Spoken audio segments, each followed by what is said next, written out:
So now that we've figured out that we're going to, where we're going to put our garden, what kind of garden we're going to design and build, what technique we're going to use, how we're going to plant our plants, and what plants we're going to plant, we got to now maintain our garden. And the biggest one is irrigation, especially here in Nevada.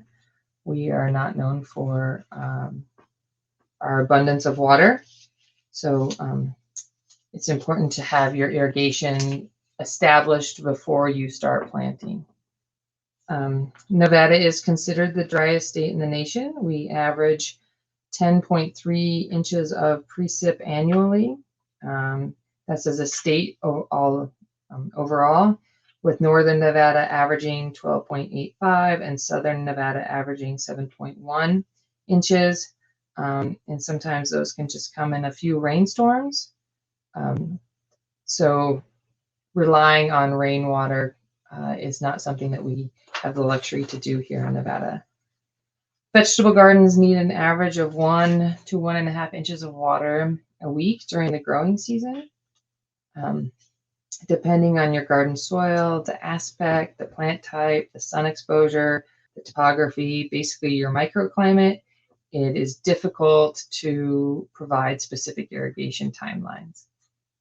Having an installed irrigation system is highly recommended for good, consistent irrigation throughout the growing season. And there are several different types of irrigation systems that you can install. Probably the easiest one to install is soaker hoses. They are also just great for beginner gardeners or gardeners that, just want to put it in and plug it and go. Drip irrigation is the most efficient irrigation method. It only waters a plant that is next to the emitter. It is also really great for sandy soils that are on slopes because it slowly drips it in there. It's not a fast and furious run through drainage process compared to like a soaker hose. Furrowed irrigation works great for row planting. Pathways are often the furrows, so they can be hard to access between irrigation sessions. And hand watering is also an option. It's only recommended for when you're starting your seeds or young plants or containers, but it's really hard on mature plants getting enough water to those plants and deep enough. Because our goal is to water the top 6 inches of soil in our garden. And if you're wondering if you're getting that top 6 inches, great way to do that is after your irrigation session, dig down around your growing area.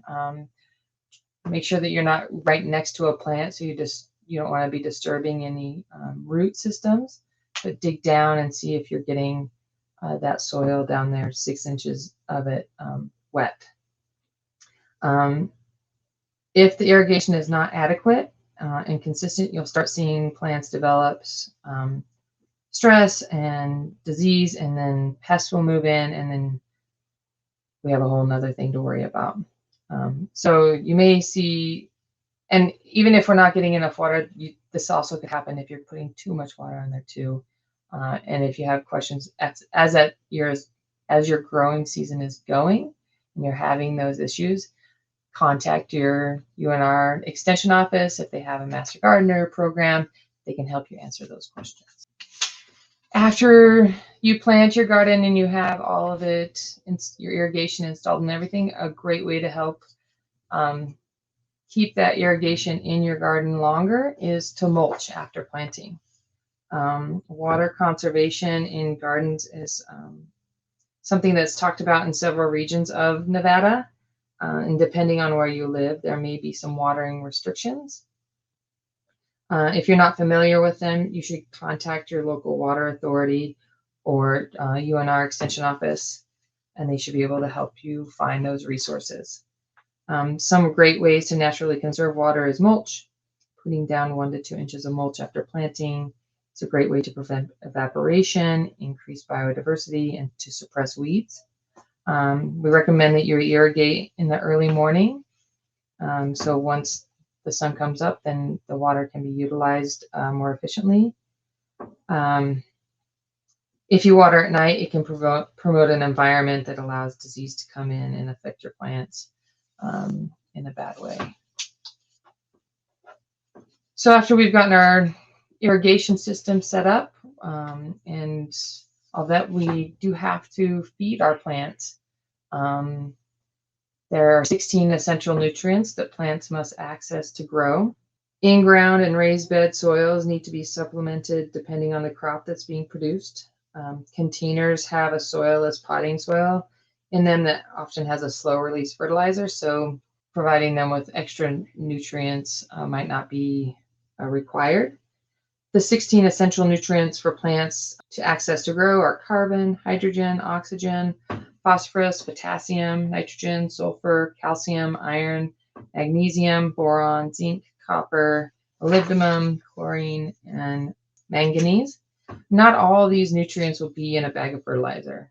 Many of them come from the weathered rock materials that your soil is composed of, which is sand, silt, and clay.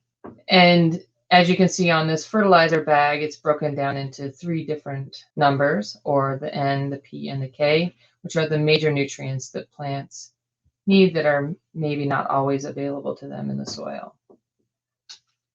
So we break them down into major nutrients and micronutrients. And getting a soil test is the best way to figure out what your soil is lacking in terms of nutrients. Because not all plants need or require nutrients in equal amounts. So as we saw on the label in the last slide, it had the NPK on there, and sometimes you'll find fertilizer bags with an S on there, and that is for sulfur. But the reason why we have the NP and the K is nitrogen is probably the most essential for plant function, including root growth, photosynthesis, and DNA. Nitrogen changes chemical forms rapidly in the soil via the nitrogen cycle, and nitrogen is typically limited in the soil, so it can easily be leached in the soil. Most nitrogen soil is found in organic matter, so if we add more organic matter, we can increase our soil nitrogen. Phosphorus influences photosynthesis, nitrogen fixation, flowering, fruiting, and seed production and maturation. It's relatively immobile in soil and can move via wind or water erosion to surrounding areas, so it can be a major pollutant if too much is put on there. And then potassium, which helps protect plants against environmental stresses such as drought, winter damage, fungal disease, and insect pest, and has been proven to enhance the taste and quality of fruits and vegetables and flowers. Potassium levels do not tend to vary widely in soils, and excess potassium levels do not have toxic effects on the environment. With all of this said, more of these is not better. So getting that soil test done so you know what nutrients you need to be putting in and the right amount is important so that your plants can grow well. Micronutrients, these are nutrients that plants require in real trace amounts. And they are usually available to the plants via the weathered rock in the soil. And if you're wondering if you ever have to add them, you really only need to add them if there's evidence or if your soil test indicates that you need to. Put them in the soil if there's evidence of a nutrient deficiency in the soil. And then it will tell you how much you should be putting in your soil for your plants. With fertilizers, they come in different rates. There's a fast release or a slow release. The nice thing about fast release soil fertilizers is that they provide the plant with nutrients pretty much ASAP. They're available in the soil profile for the plant to take up and consume. A slow release fertilizer gradually releases the nutrients into the soil, allowing the plants to extend access to those nutrients. And compost would be a great example of slow release source of nutrients for plants. One thing to think about with your fast release fertilizers is that You can burn some plants with a fast release fertilizer.